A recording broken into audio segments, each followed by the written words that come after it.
Well, when the announcement came about this joint venture, there were more questions than answers. You're right, because nobody had any inkling this would happen. And that was kind of part of the buzz, I guess, they wanted to create. But also, I think some questions remain unanswered.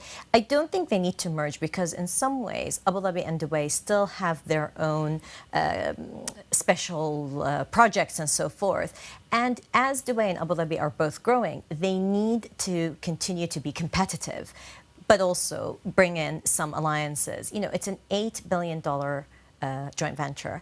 And what Aldar has is land banks that are really to be utilized. And Emaar has gotten international reputation in terms of building. So I think avoiding a merger at this point makes sense for both of them.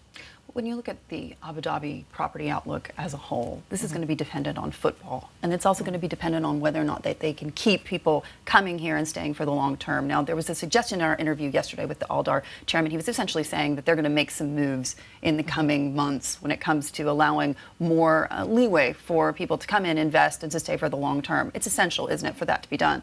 Absolutely, for the growth of Abu Dhabi and the continued growth. It's been interesting in the last few years because you've had both in terms of attracting foreign direct investment, but also diversifying the economy, which of course is the big headline for all of the oil-producing countries in the Gulf. But perhaps the Emirates has been the leader in that and has been able to set the scale. And so bringing in people from a diversified economic perspective is really important. So you're no longer just bringing people who are working on the big projects, but also, whether it's creative industries, media industries, and so forth. Of course, the opening of the Louvre last year, Louvre Abu Dhabi, was a big indicator that actually culture and creative industry is going to be important for Abu Dhabi. And so bringing in those people, one of the things that Aldar has been working on, and there were announcements yesterday, is making more affordable housing. And that means that people from different economic backgrounds and working in different spheres will benefit from. It's tough, though, isn't it? Because we've had 2 years of these lower oil prices. They've had a major psychological effect, really, on the private sector, not just here in the UAE, but also in Saudi Arabia as well. We have these big government projects, of course, that have been announced, certainly with Saudi Vision 2030,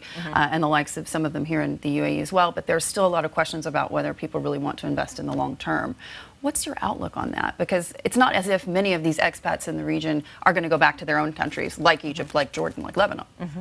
Well, I think the UAE is also different in that sense because it's more than just the economic pull. It is the lifestyle. And year after year, we see the surveys, especially young people from the Arab part of the world, see this as the place they want to be. So it continues to be the land of opportunity. I think the reduced oil prices in some ways actually allows the market to be more normalized. So you're not having inflated projects that then have to come back down. It's much more long-term and strategic. So in some ways, that's positive for the long-term economic growth of this country. Well, I think the question at the end of the day would have to be, can they really pull this off? Because no matter how much money you pump into the culture and tourism sector, people come to the UAE. Yes, it's exciting to do, a theme park once or twice, but are you going to be able to keep those people coming back for the long term?